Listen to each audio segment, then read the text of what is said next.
Recording now. All right, the official welcome to the March 2021 edition of CINC Office Hours, where we're going to be talking about things that you can implement into your business to help yourself or your team find either people that need to list right now or people who might be ready to list in the future. So my goal here is for you to have a couple of actionable things that you can implement into your business right away. And we're going to start by talking about personal branding.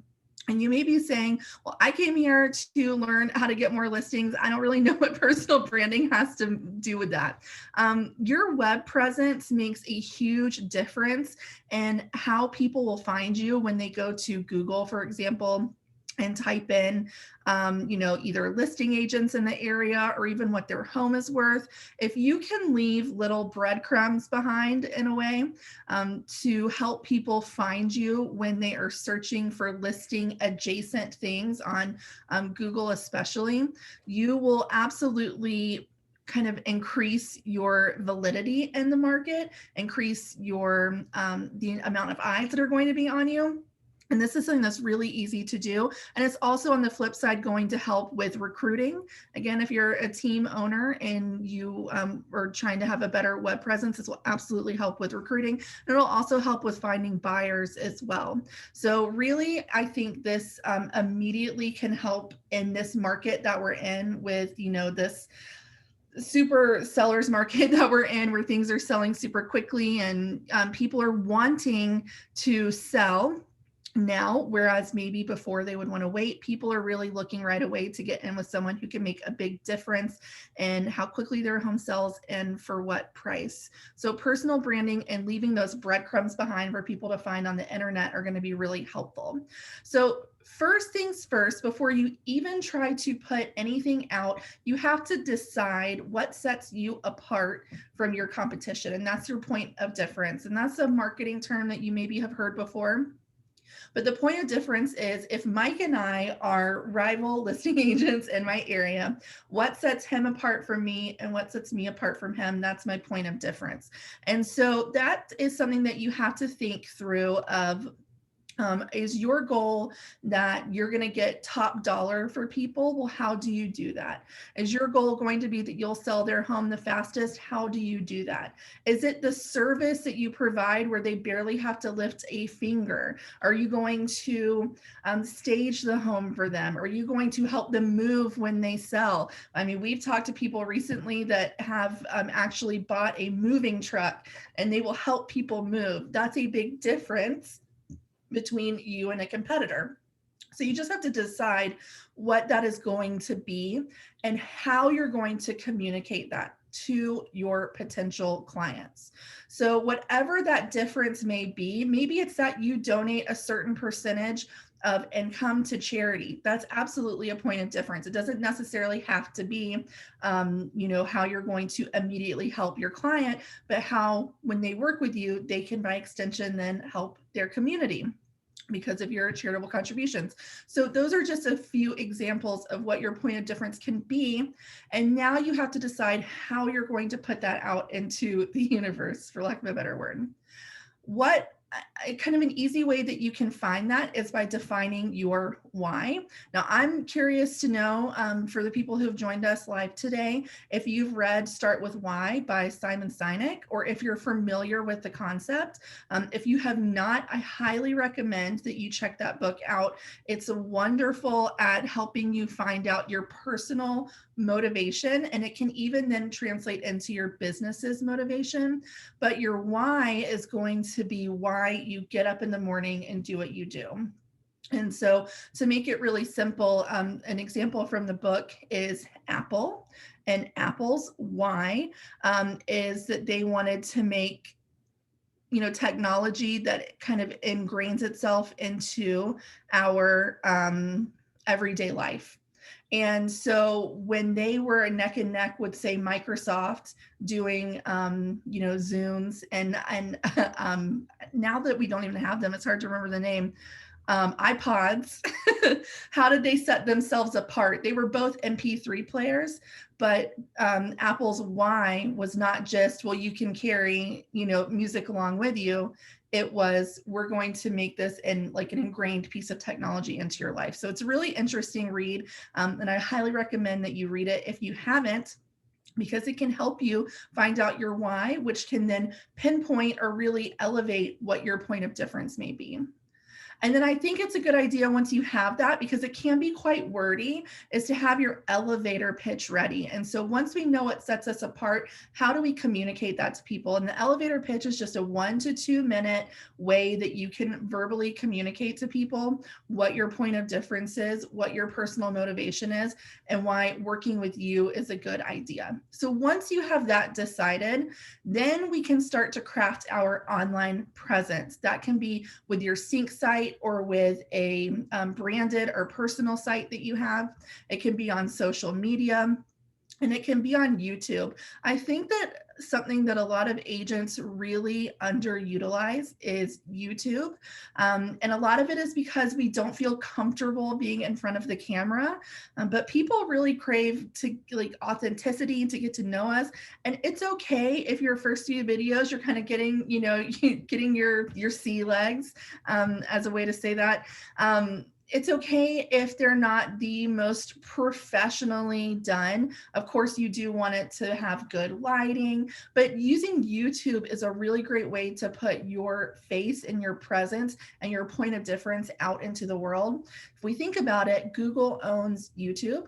So YouTube results come up really high in Google search, just searches in general, because they want to push you to YouTube, because Google owns YouTube. It helps them when you go watch YouTube videos. So when you're able to post things about yourself, about your community, about homes that you are currently listing, homes that you have just sold, homes that you've been able to get buyers into, video market reports. So, for summer 2021, what's the market looking like? When potential sellers go to YouTube to start looking for information about how much money they can get for their house, who they should potentially be looking to work with, those results come up really high on Google, and you are then putting yourself in front of more people. And even if someone is going to find an older YouTube video that you've done, you're still showing that you are an expert in your area, right? You are showing that you are a person who is knowledgeable and someone who's willing to share your expertise. And so they know if they come to you with questions that you are going to give them good advice. So it really helps to start building rapport, and it starts to help you kind of form relationships with people before you ever actually even meet them, which is something that you can only do with an online presence. So talking a little bit more into social, a lot of questions that we typically get are, I don't really know what to post on here. And there are kind of two different schools of thought. Some people will film, let's say, one video and they'll post it on every single platform. And there's absolutely nothing wrong with that. Some people will tailor their content to different platforms. So they would post a different video on Instagram than they would on Facebook. And that can be really difficult because that's a lot of content to produce. If you are lucky enough to work with a marketing coordinator or a personal assistant who can help you with that, those are awesome jobs and tasks to give them. But even if you make it a goal to post 1 to 2 videos a week, and just blast them out to all of your different platforms, Facebook, Instagram, Twitter, if you've got it, LinkedIn, YouTube. Tell me if I'm forgetting in the chat. Tell me if I'm forgetting any good places that you like to post on social. Things that you can put on there are your live videos where maybe you're showcasing a new home that you just listed. Maybe you're kind of highlighting a local business. Maybe it's, and I have on here good deeds. Maybe that's where, to go back to our point of difference, if you are dropping off this check for that quarter's donation to your charitable partner, those are the things that people will then start to remind them that you're active in the community. It will remind them of your point of difference, and it will start to build that relationship with them.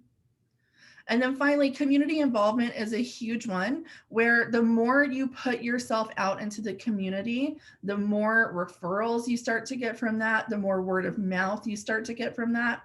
And of course, we are involved in the community because we want to do good, not just because of the things that we can get from it, but that is a great fringe benefit of getting more involved in the community. Mike, I'm going to put you on the spot really quickly. I know Yeah. you love this. Tell me, if you were looking for an agent, either to list your house or to help you get into your next house, can you tell me maybe what you kind of content you would like to see from that person on the internet, either social, YouTube, wherever it might be? What would speak Absolutely. to you? Especially coming from someone who's never purchased or sold a home, there's a lot of unknowns in there. So I think what I'm looking for is a combination of something that lets your personality come across, so I can see you and feel comfortable and kind of like pre-build that rapport before I ever have to meet you, so I can Mhm. kind of understand a little about you and your team and what you're invested in, but also some of those educational videos that you might be able to produce, like what the market is like, what a first time home buyer might need to know. You know, there are certain things that you're going to want to withhold until they've kind of committed to work with you, but there is some value to sharing some of that information up front as an educational tool, because they're seeing that now as, okay, you're willingly giving me this information without like putting me behind, a registration wall, or Mhm. signing an agreement with you before we've really kind of gotten to know each other and figure out what my needs are. Can you fit those needs? So that's what I would look for, is something that helps me get to know you and your team, as well as something that helps me understand the home buying process or the home listing process, Mhm. especially if I've never bought or sold something before. I love that. Yeah, that's something I didn't mention at all. Educational videos are awesome. And again, helps build that trust. So you know that you're going into, or as a lead, I know that I'm potentially going into business with someone that um, wants the best for out of this huge transaction for me, and they want you to be knowledgeable. I love that. That's a really great thing to add. And keep in mind too that you don't have to be the person producing all this content. Use your team. If you're an agent attending this and you think maybe you've heard some good ideas of things you might want to start to incorporate, go to your site owner, your broker, your team lead, whoever, and ask if you can put together even a group of 2 or 3 of you who want to be involved in, actually filming these videos and being in front of the camera, being behind the camera, whatever it may be. I mean, plenty of people at our mastermind actually have videographers that follow them around. Some day to day, some when there's something big going on, some maybe once or twice a week. So there's lots of different ways that you can start putting more information about you, your team out there, and have that bigger personal brand. And there's not one right way to do it. So whether you're a team leader, talk to your team about it. If you're an agent on a team, talk to your team leader about it, and kind of see where you guys can get started. And again, it's not that you have to post something every single day. It's not more content is better. It's good content is better. So even if you can commit to only doing 1 or 2 a week, I think this is a really great way that you'll start to find more people organically finding you on the internet. So let's switch gears and let's talk about some different lead sources that you maybe have considered, but maybe need to reconsider. Maybe some that you haven't really considered working with before. So I think the big thing here is that a lot of times, of course, CINC gives you those Google and Facebook leads. You may be getting leads from Realtor.com or Zillow or any one of other those sources. But your title company, and there's also tons of other just pure data companies out there where you can actually give them kind of target groups that you'd like to work with, and they can actually get you the contact lists with contact info on those groups. For example, I have new farm areas on here. You can absolutely go to your title company and let them know what areas you'd like to work in, and they can pull those lists for you. You can also, look for potential sellers in a way by pulling who you think might be ready to sell. So maybe people who have lived in their home 10 plus years. And if you have a certain market you like to work in, maybe it's people who have been in their home 10 plus years with a home of a certain size. or, in a certain area, and then absolutely, start to farm in that kind of community list. So you can farm areas and you can farm groups of people. Using your title company is a huge benefit because they can pull those lists for you. And then we'll talk about CoreFact a little later. So you can use a company like CoreFact to do written mailers. You can also target them with advertising, especially on social media, where you can upload custom groups and actually target them with digital ads. You can do pop buys. Right now with COVID, some people might be a little, wary to open their door to a stranger, but you can always leave things at the door, drop things in the mailbox if the neighborhood allows. You can also call them, you can email them, whatever it may be. Working with your title company or other data companies. And if you have a data company that you really love, that you would like to share in the chat so we can let everyone know, by all means, please let me know which ones are really working for you. You can also then, look at your county and state records for divorces. It's always kind of strange that, we want to, I guess what I hear sometimes when I talk about this with people is, well, I don't want to prey on people's bad news. But you're not necessarily doing that because a lot of times there's so much going on in a divorce that potentially you're taking a weight off of them by saying, hey, I'm a listing agent in the area and I'd love to talk to you about the potential sale of your home.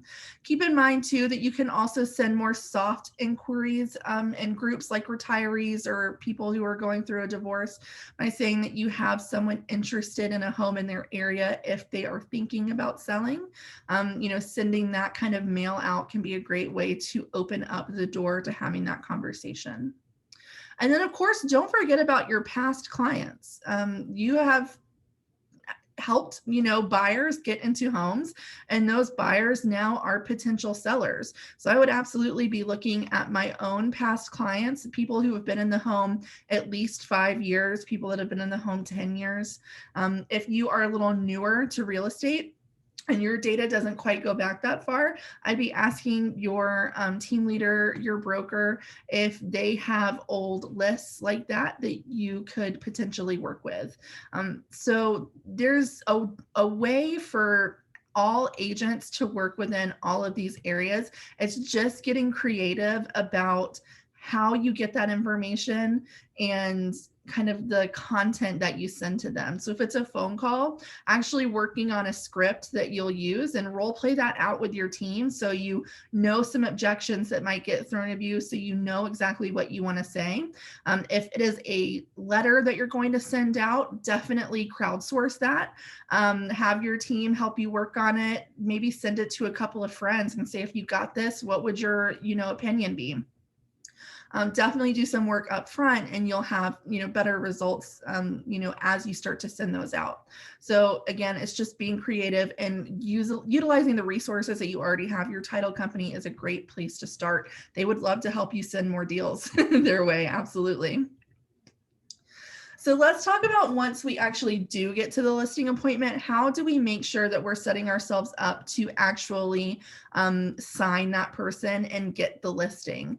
As we know, it is a hot seller's market right now, and it's very possible that they have been called or worked on by several agents, and they probably have set up several appointments with potential listing agents to decide who they want to work with. I think what a lot of agents lack when I look at their systems with them is a pre-listing system. And so this is what you're going to send before you ever actually meet with this potential seller. It's sending them what sets you apart from the competition, and going back to our very first thing in our personal branding. What's your point of difference? What's your why? What's your elevator pitch? How can you put that into a presentation before you ever meet them? It could be a video, it could be a letter, but how are you going to let them know before you ever meet what's going to set you apart from the competition? sending them a quick questionnaire about the home. So when you go into the actual listing presentation, you have all the information that you need. You've already been able to run all your comps. You already are super knowledgeable on homes in the area, and you get to start at a knowledgeable place and not at a place where you're questioning, and instead you get to share your expertise. Having stats on your teams and your own past performance in that pre-listing delivery is awesome. So they can see that you are active agents. They can see that you have gotten results in the past, and they can feel really comfortable that they're working with a professional team. Kind of with what Mike talked about, letting them know the sales process, letting them know what working with you looks like. So in other words, from the second you sign with us, here's what happens. And you are absolutely going to go over that in the actual listing appointment, but it's good for them to understand even before that. So then they also have that to refer back to when you go. So letting them know how, that you will market, that you'll do photographs, that you'll help stage, whatever that may be, walking them through the sales process. And then of course, including some testimonials from your raving fan sellers that you've worked with. One thing that I have run into a lot is people going out without a paper copy of their listing appointment presentation, and then something happening where maybe you're meeting with someone that's got really poor eyesight, or that is unfamiliar with technology, and they want to hold a piece of paper in their hand. Maybe you show up and you can't get connected to a network, and all of a sudden your really cool, digital presentation that you had is not going to work. A lot of people say, well, I'll just use a hotspot on my phone. We just have to be prepared for anything and everything to go wrong. So being prepared to give it digitally and to give it with that more paper presentation is really important. So don't find yourself relying on those digital, things that make our lives so much easier most of the time. You also want to be prepared so you look like you've got it all together should things go wrong. I like to start out the listing presentations by using this FORD acronym to help me kind of guide what I'm trying to find out about this potential seller. So I use this to build rapport. And if you're not familiar with the FORD acronym, it means that we're going to ask about their family. We're going to ask about their occupation. We're going to ask about recreation, what they like to do for fun, and I'm going to ask about their dreams. And this is really great to build quick rapport with someone, because not only do they show, or does it show that you're truly interested in that person, but it also gives them the ability to tell you things that you maybe would not have gotten to if you weren't following this kind of acronym. And I don't mean that you're going to say, tell me about your family, tell me about your occupation, tell me about your recreation, and tell me about your dreams. This is more of a guideline, and so you can have some questions crafted, but we don't want to leave out one of these. We always want to know what's their job, where do they work, how long have they worked there. That will help us understand some of their needs in the home, as well as what they like to do for fun. Their dreams, meaning what's the future look like for you, what are you trying to get, and how can I help you get there? And that is a really quick, easy way to build rapport, is using that framework. And I see Mike put it in the chat about using the buyer match feature. That's absolutely one of my favorite features in CINC. If you're not familiar, Mike, could you throw the link to the buyer matches from the Help Center maybe, so everyone can kind of peruse that. If you set up a pocket listing of this home in CINC, a pocket listing is simply a home that's not already on the market. It's hidden from the public. You can only access it with a link. But what you can do is actually set up a pocket listing. So if I'm meeting with Mike, he's a potential seller, and he tells me he lives at 123 Main Street and he gives me all the details, I'm going to create a pocket listing with his property information. And then right there in the listing presentation, I can use the CINC buyer match tool, which is essentially reverse prospecting, and show him how many potential buyers I already have for his property in my database. Not to mention the fact that we generate leads daily, but we already have a deep roster of potential buyers that could be interested in your house.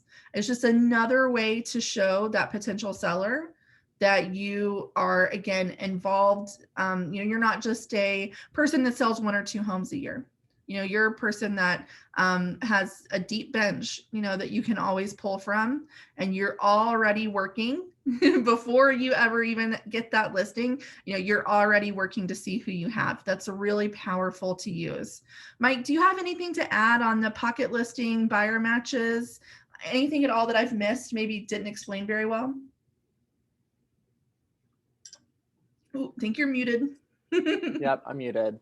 Jeez, I can't believe it's this far in to having to use Zoom and I still can't figure out how to unmute I on know, here. we're in the home stretch and we're just messing up now. Just messing up now. So in regards to the pocket listings, it's a really good idea to kind of recreate that listing in the CINC platform under that pocket listing feature, which I've linked to in the chat there. Because while we get the listings from your MLS, was when they're active, we have that typically most of our MLS allow us to pull that data, every 5 minutes. So we're updated with those MLS listings. But what happens when that listing expires is we lose access to that information, and any marketing that you have out in the world now provides dead links back to your platform. So if we kind of recreate all of your listings within CINC as a pocket listing, you can use the buyer match tool to see buyers that potentially are looking for a home like that potential listing you're getting. When you get that listing, because we know that you guys are going to go out and crush it, you're going to get that listing, you can turn that pocket listing into a coming soon, post that onto a landing page or a custom page as like a just listed. And then when it sells, you can then convert that into like a just sold. So there's a lot that you can do with that pocket listing from a marketing standpoint.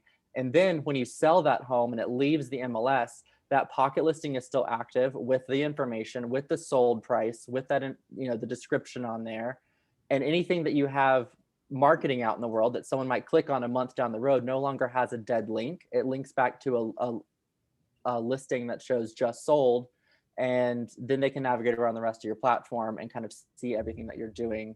That's a good user experience as well. Yeah, that's an awesome note to make about it. It can be kind of convoluted to talk about, verbally and not being able to walk you through.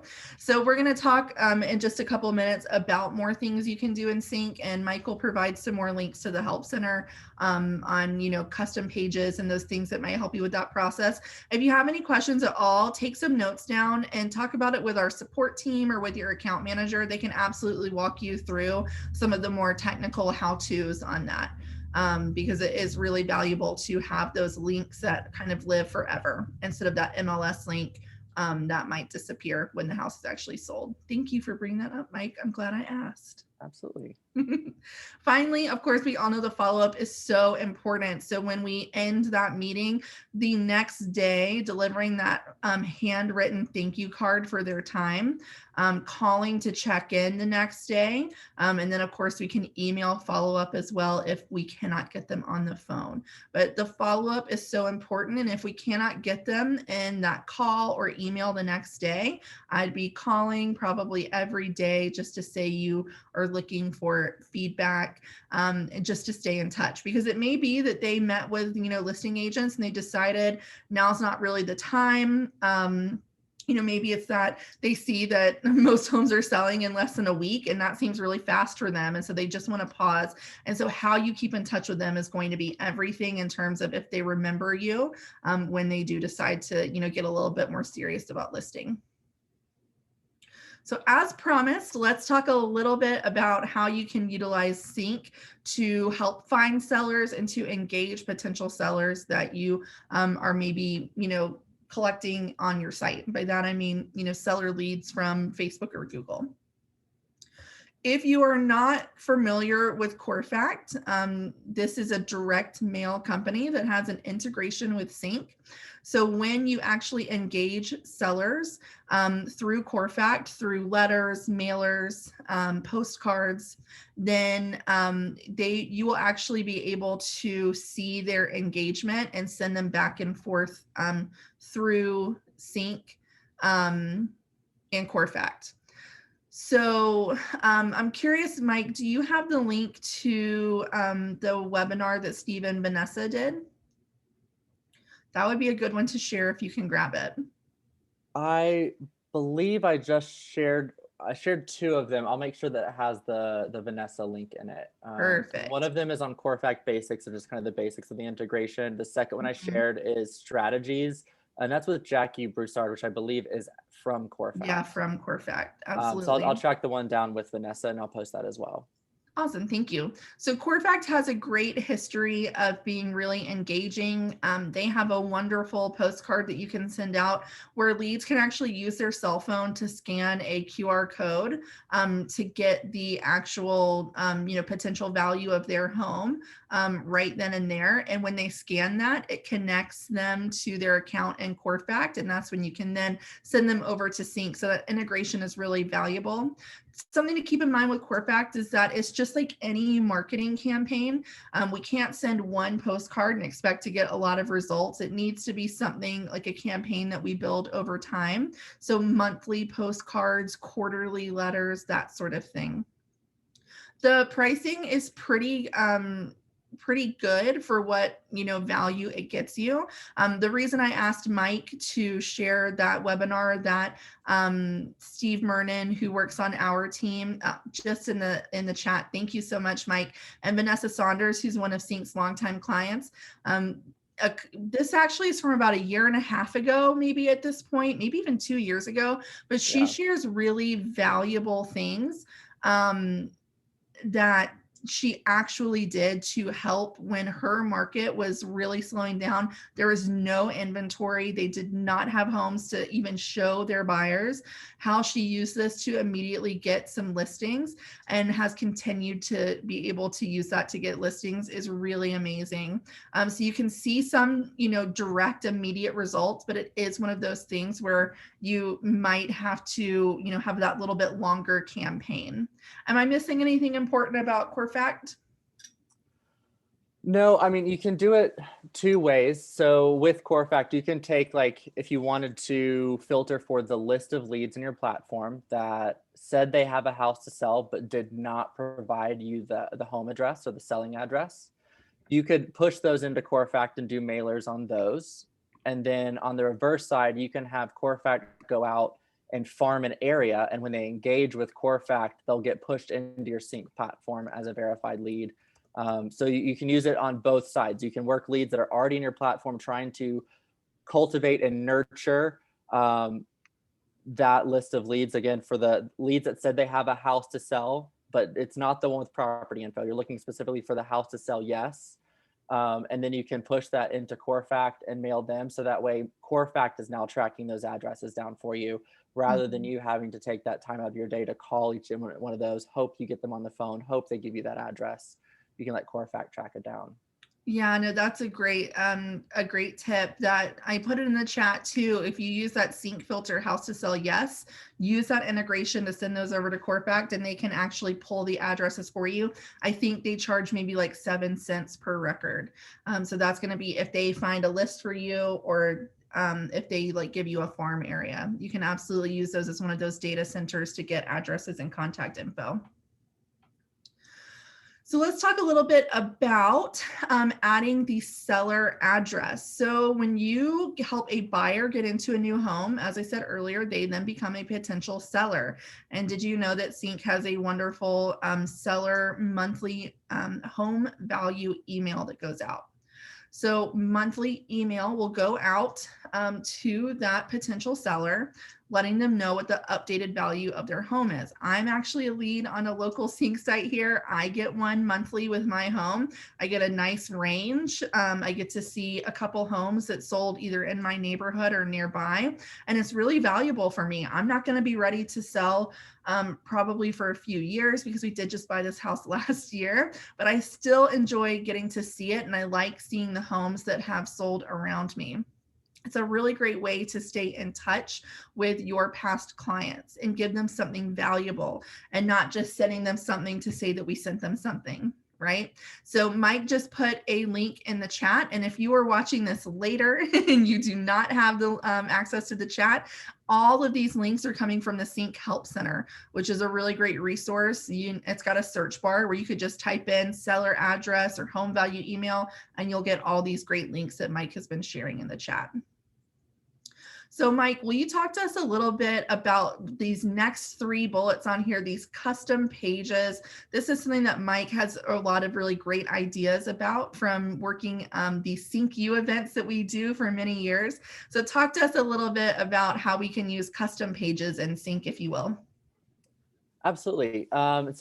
This is again one of those topics that we like to link the help content, because on an office hours where it's more conversational, it's kind of hard to picture some of this sometimes. So custom pages are the pages that you can create that add navigation headers to the front of your platform. So you can create additional content for the public facing website.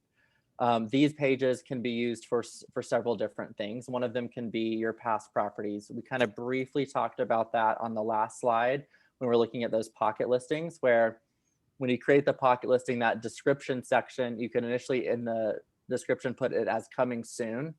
And then you can link to all of those pocket listings on a custom page, and that's your just listed page. And then you can market that page out to your clients. And then as soon as it sells, you can pull it down off the just listed page and up onto a just sold page. So you're linking to those pocket listings and keeping that data active on your platform. So you're able to leverage what you have sold, even though we don't have access to it from the MLS. You're also able to use custom pages to highlight your lender partners. You could have a testimonials custom page that has links to all of your different testimonials on there.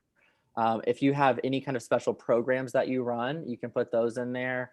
So you can use your custom pages for a lot of information. And the help article I sent over is a really good kind of explanation of what the functionality is there. And really the limitation beyond what the functionality is in CINC is just kind of your imagination and creating that content. Yeah, I'd say one really cool one that I saw recently was someone that did work a large farm neighborhood, and they actually had all the homes that they had sold in that neighborhood. So that way someone who's looking in that area can see, the business you've done there. Someone who's looking to sell in that neighborhood could see that you already have all this knowledge of the area, how quickly the, home sold there for what price. So that's going to really help if you are trying to, do a farm of a, certain neighborhood or community. I thought that was really cool. And then the last one is our auto tracks feature. We have a couple seller specific auto tracks in the platform that you can set up on your seller leads. Also, you could build out your own auto track. So that way, when you move someone to, a seller lead to like appointment set, you can have certain bits of information that go out about your listing appointment and kind of automate that process. Kayla talked about all the things you send before a listing appointment. What you could do is have all of that information pre-built into an auto track that triggers as soon as you move someone to appointment set. Not specifically listing, but you could also do that for your buyers as well. If you have information that you send out to your buyers or sellers, have that information automated through the auto track feature. So as soon as you move them to appointment set, they get this info packet about what to expect from your listing presentation, what sets you apart, your why, and then that questionnaire, whatever that information is, you can leverage that. And keep in mind too, there's also a holiday auto tracks that can stay in touch with people long term, and you can absolutely kind of build those together. So if it is for past clients that you put on those holiday, maybe you add some additional touches in there, reminding them that they can get an updated home value from you, reminding them or sending like a really cool testimonial that you got. So I kind of like the idea of blending two different together, so it makes it a little longer and a little bit more engaging. I think that's kind of something that gets overlooked a little bit, that you can have dual purpose auto tracks or follow-up campaigns.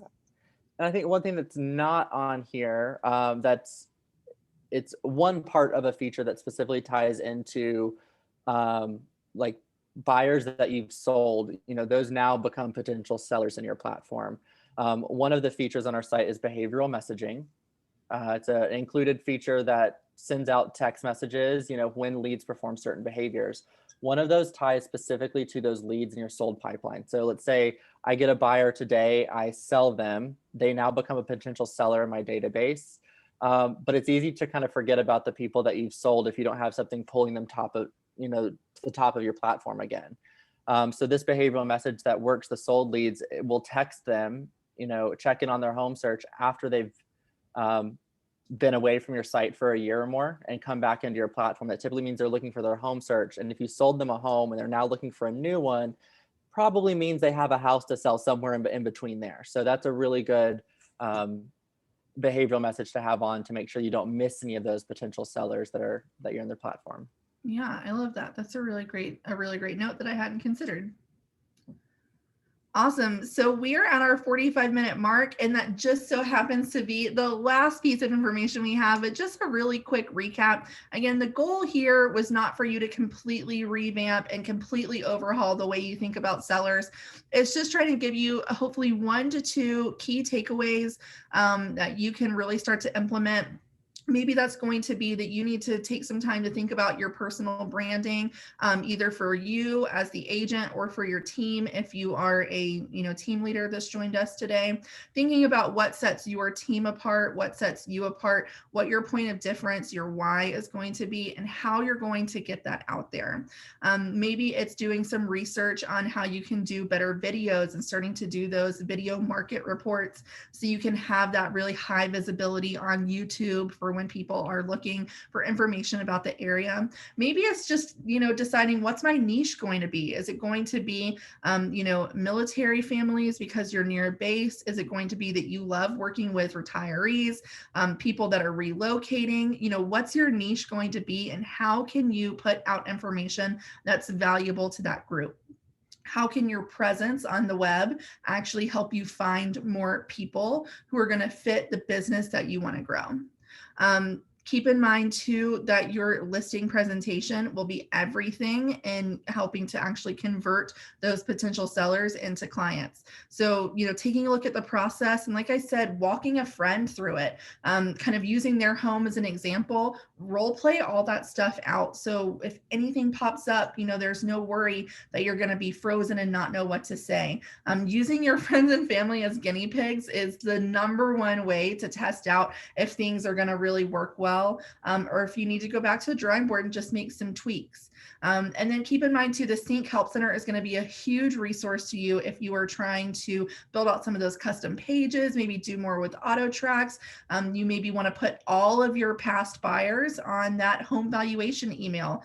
You can do it really simply, and we'll walk you through it in the CINC Help Center. But if you do need any additional scenarios, you want to make sure you're doing it correctly, reach out to CINC support. Mike, do you mind putting that in the chat just in case someone needs to maybe jot it down or put it in their cell phone? And anytime you're in the platform too, you can click your name in the upper right hand corner, and in that drop down menu, support contact information is right there. We have an awesome support team. It's not just, hey, I think this is broken. It can be, hey, I want to put this custom page together. Did I do it correctly? I want to use this color, but I can't quite get it. Like, they will help you kind of, just let you know if you're on the right track. So please use them as a resource. And also please join us for our other webinars. CINC Office Hours is monthly on a Wednesday during the month at 3 p.m. Eastern.